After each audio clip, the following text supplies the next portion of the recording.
Hey friends, welcome or welcome back to my channel. If you're new here, welcome.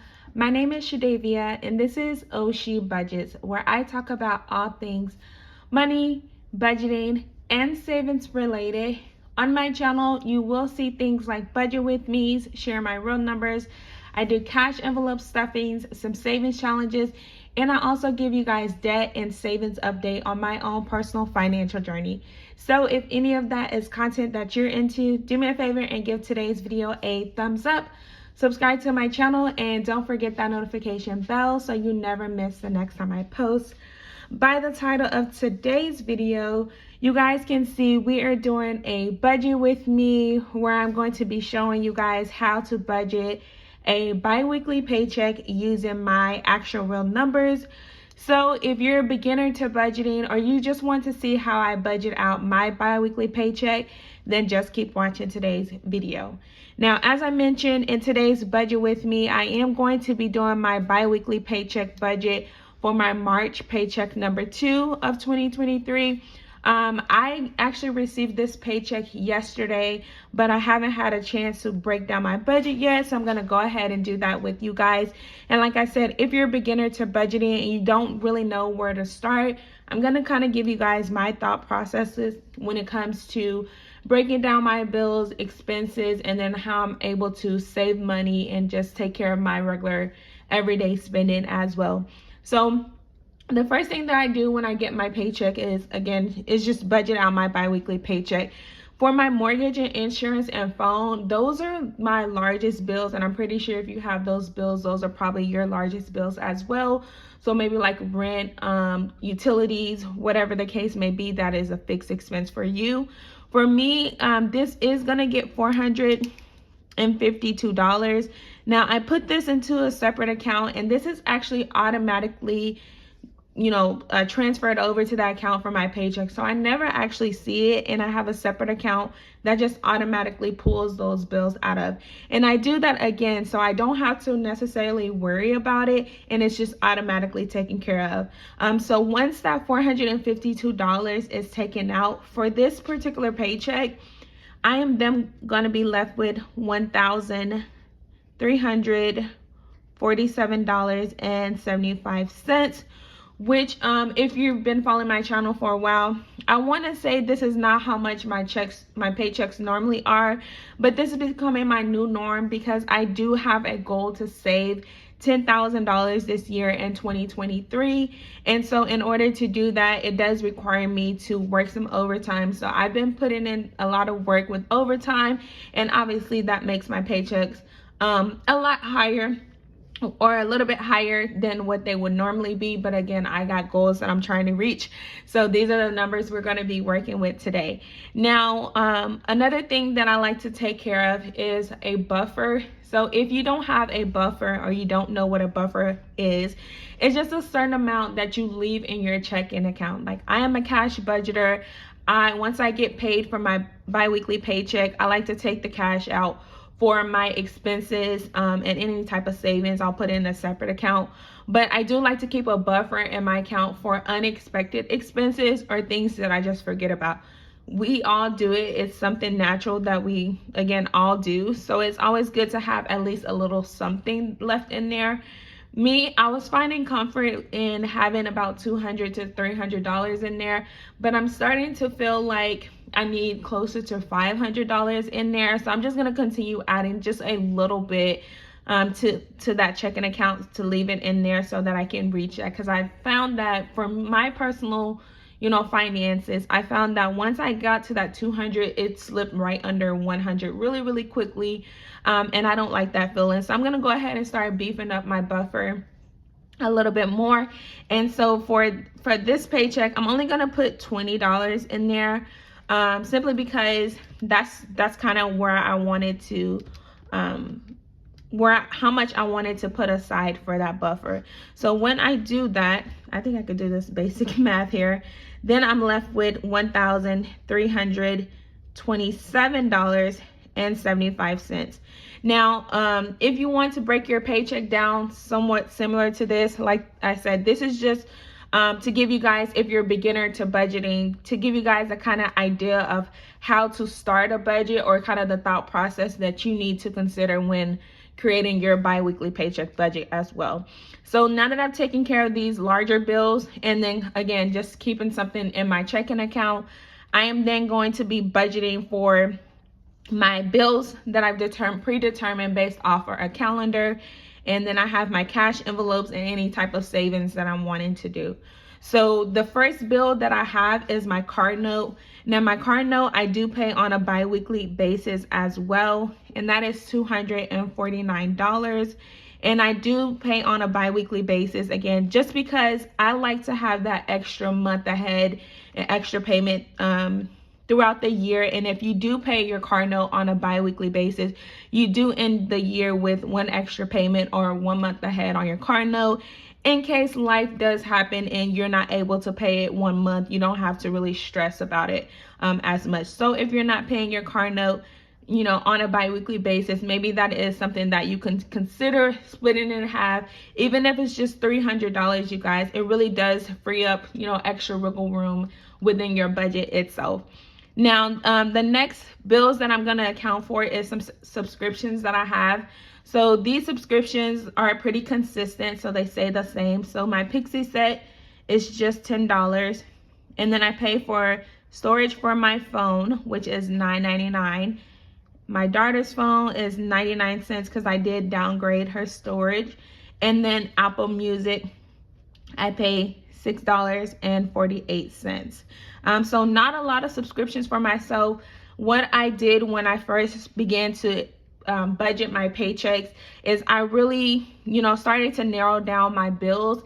And as you guys can see in a lot of my budget with me's or budget breakdowns, I don't have a lot of bills, is because I took a lot of time to condense those bills and kind of see, what I actually needed. And then that started to free up more money within my budget. So if you're paying for something that you're not really using or that you can go without, trust me, you're not missing out. That extra money that you're paying from your paychecks, you can be putting it towards savings. You can be putting it towards some of your future goals as well. So make sure you guys are really, really taking a look at your bills and expenses and cutting the things that you don't necessarily need.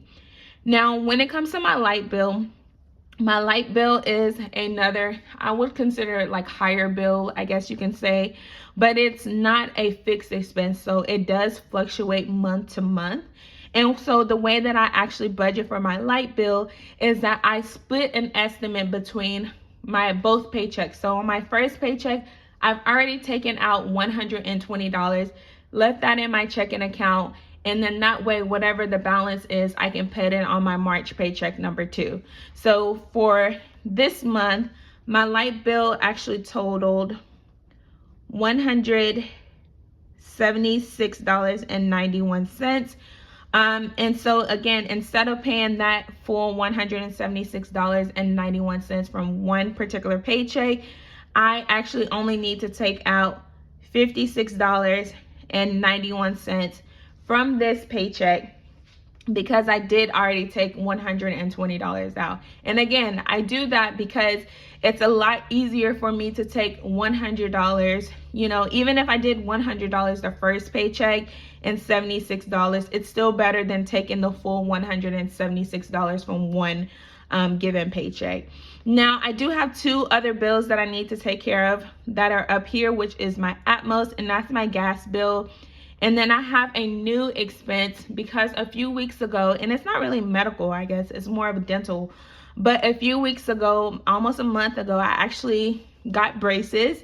And so that does now add an expense to my budget, which I was not initially planning, but it's something that I've been wanting to do for a while. So I finally went ahead and did it. My braces does cost me $169 per month. And the treatment is going to be about 10 months. So hopefully sooner than that, the sooner I can eliminate this expense, the better. But that is going to be $85 that I'm going to start taking out per paycheck for my braces. So let me go ahead and put $85 there. And then for Atmos, it's another one of those bills that kind of fluctuate. But I did notice that I'm enrolled in the budget billing for my gas bill, but it's not actually saving me money. I'm losing money because I'm paying more than I actually need to. A lot of the bills are only $50, $60, but I'm paying, $100. I think last month it was like $115. And so I noticed I have now a credit on that account for $170. So I'm gonna call them to unenroll myself from that budget billing, and again, just kind of get that more leveled out so that I'm not overpaying when it comes to the gas bill. But for the sake of just keeping it consistent, since I don't know what that actual bill is yet, I'm gonna go ahead and budget out $120 again, because I did pay $115 on the last bill. So let's go ahead and do the math here. So $1327.75, and then I'm gonna subtract the bills that I need to take care of first. And that's gonna tell me exactly how much that I have left over to go into my cash envelopes and also any type of savings. So I have a total of $789.38. That's gonna be left over from this biweekly paycheck. Again, that's gonna go into these cash envelopes and my savings. Now, I do like to prioritize savings because I feel like you can just never have enough saved. So the first thing that I always like to do when it comes to my biweekly paychecks is put something aside for my emergency fund. And so for my emergency fund, that's gonna be $50 because I've already saved my starter emergency fund. So I have over $1,000, but I do want to still be able to contribute to my emergency fund. So $50 is going towards that. And then, as I mentioned earlier, my goal is to save $10,000 this year, which does require me to take out a certain amount per paycheck. But in addition to the amount that I'm already going to be taking out, any type of overtime I work, I add to that set amount as well. So I did work quite a bit of overtime. So for this March paycheck number 2, that overtime, or the amount that I'm going to be saving towards my goal to save $10,000 this year, is $453, which is quite impressive. But like I said, I did work some overtime, and it did require me working overnight. So I lost a few hours of sleep, but I was still able to work towards my financial goal. Now, the other goal, hi Core. The other goal that I have is to become 1 month ahead this year. And so I'm currently working on my eating out envelope, which has a savings goal of $200. Now, right now it has about, I think it's $113. That's actually, I'll get that one. Go ask Dad. Okay, you guys, sorry about that. My kids just made it home from school. So the little one is obviously needing me right now. But again, my month ahead is has a goal of $200. And so in order for me to reach that goal, I'm gonna need to go ahead and put aside $87. So I'm gonna go ahead and budget $87 from this paycheck towards that. So let's go ahead and see how much I now have left over. So I have $199.38. Now, I never budget out the change. When I was investing my money, I used to take whatever the change was and then I'll invest it into my S&P 500. But of this left over, I would typically, on a normal week, I would put $100 towards my groceries, but I am being very resourceful this paycheck. And so I'm actually gonna put $0 towards groceries.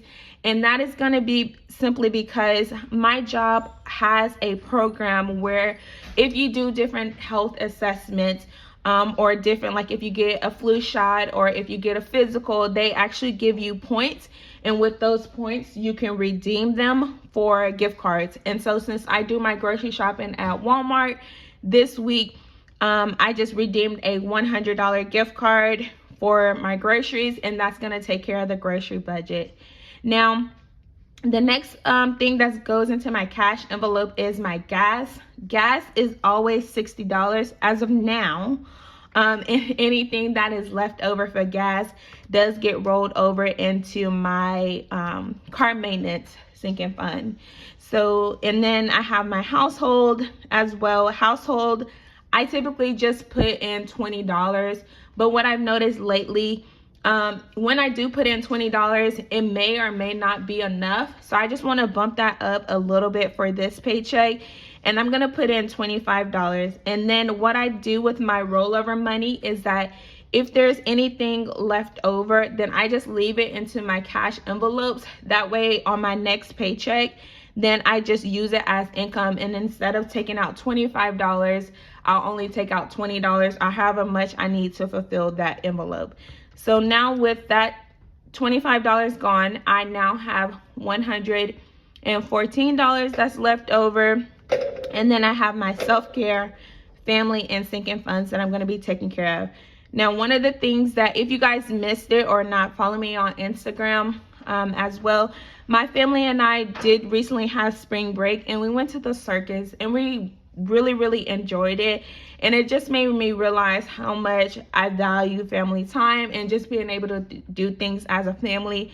So I do want to make sure that I'm putting enough money aside for us to be able to do things, even if it's just one thing on a bi-weekly basis that costs money. So for this paycheck, I'm going to go ahead and put $75 because I am a family of 5. And if you have a larger family, then you know how quickly things can actually add up. So then that leaves me with $39, and I'm just gonna put it $25 here towards my sinking funds, and then I'll just put $14 for self-care because I do like to still just give myself something, even if it's just a little bit. Now that does bring me down to a zero-based budget, and again, that's how I like to budget out my bi-weekly paychecks, you guys, on a bi-weekly basis. So as I mentioned, this is my budget with me for my March paycheck number 2. These are my actual real numbers, and I did give you guys, ideas or tips on how to budget your bi-weekly paycheck, especially if you're a beginner. If you enjoyed today's video, as always, you guys, give it a thumbs up. Make sure you subscribe to the channel, and don't forget your notification bell so you never miss the next time I post. As always, thank you guys so much for tuning in, and I'll see you guys in the next one. Bye.